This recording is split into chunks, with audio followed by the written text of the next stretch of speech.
slow up, no I don't take shit. I got no love for the fakeness. If you wanna play tough and wanna hate this, I'll always show up.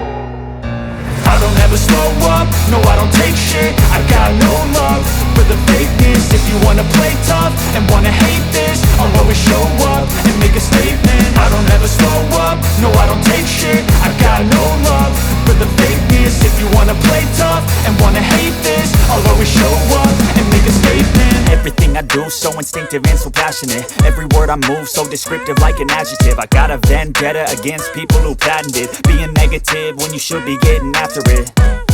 I got facts over tracks, this and that. Spitting slow, spitting fast. I could roast, I could gas. Think I'm okay at last, but I don't know if that can erase all the past. And the pettiness, a reflection of the emptiness. Hilarious, you think you're worth my time, you're delirious. Mysterious, because you hide behind a fake exterior. Inferior, you know I'll always be a bit superior. Get off of me, this ain't no humble brag. I want you to hear words, you can say them back. I want you to feel free from the chains at last, and to believe in what you got, it was built to last, yeah. Now that I've been put through hell, I never got anyone's help. I had to do it all myself.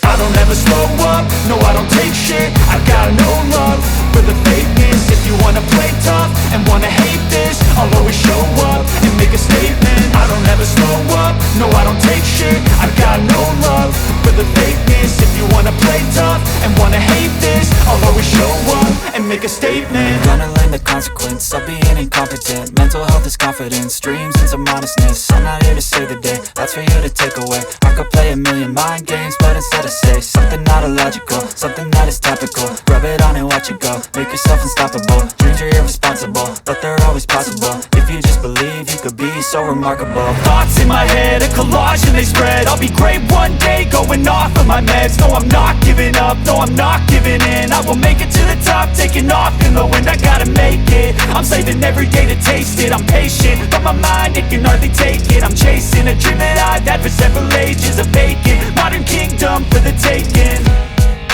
Now that I've been put through hell, I never got anyone's help.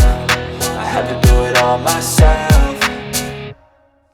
I don't ever slow up, no I don't take shit. I got no love for the fakeness. If you wanna play tough and wanna hate this, I'll always show up and make a statement. I don't ever slow up, no I don't take shit. I got no love for the fakeness. If you wanna play tough and wanna hate this, I'll always show up and make a statement. I don't ever slow up, no I don't take shit. I got no love for the fakeness. If you wanna play tough and wanna hate this, I'll always show up.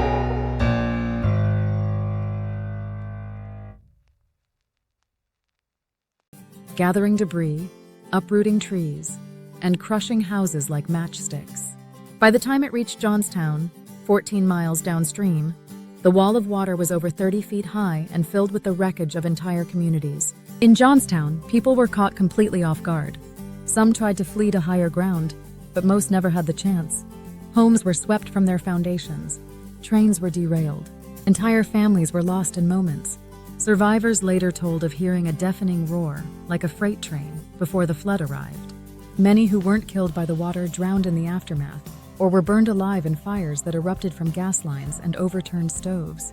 One of the most haunting tragedies occurred at the Stone Bridge, where massive piles of debris caught fire. Dozens of people trapped in the wreckage burned to death. The death toll surpassed 2,200, including nearly 400 children. Over 750 victims were never identified, and many were buried in a mass grave in what became known as the Plot of the Unknown at Grandview Cemetery. It was the worst loss of civilian life in the United States at that time, second only to the Civil War. In the days that followed, Clara Barton and the American Red Cross arrived to provide aid.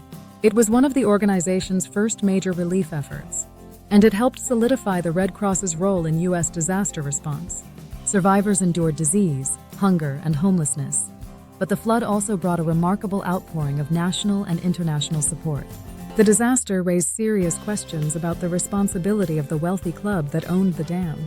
The South Fork Fishing and Hunting Club, whose members included some of Pittsburgh's richest industrialists like Andrew Carnegie and Henry Clay Frick, had altered and neglected the dam for their private use.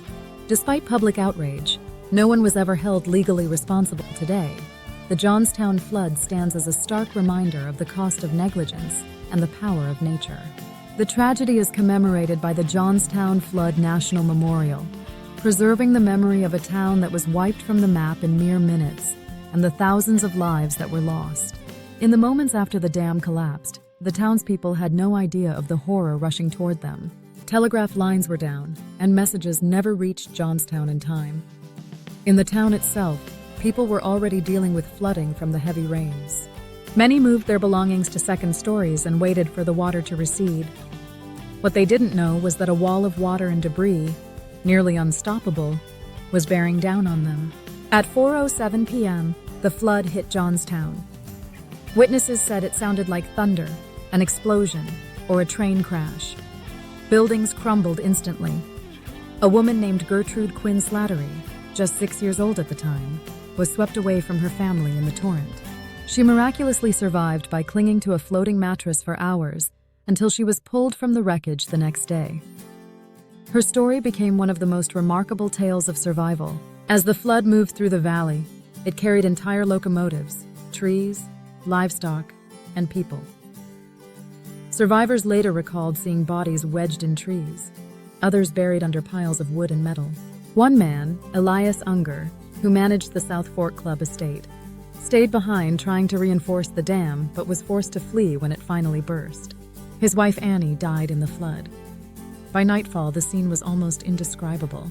Fires broke out at the stone bridge, where massive piles of debris, some more than 40 feet high, had jammed against the supports.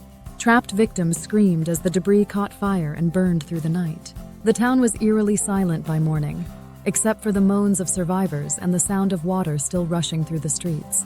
Relief efforts began within days. Clara Barton and her American Red Cross team arrived on June 5th and stayed for 5 months.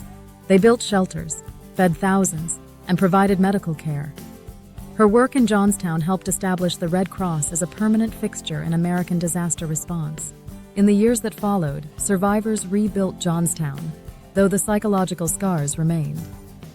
The town marked the anniversary of the flood every year, and memorials were erected. Some of the wealthiest members of the South Fork Fishing and Hunting Club contributed to rebuilding efforts, but none accepted responsibility. Today, visitors can walk the grounds of the former South Fork Dam, stand at the edge of the broken wall, and imagine the moment the water was unleashed. The Johnstown Flood Museum and the National Memorial honor those who died and those who rebuilt. The story of the Johnstown Flood remains one of devastation, survival, and the enduring power of community.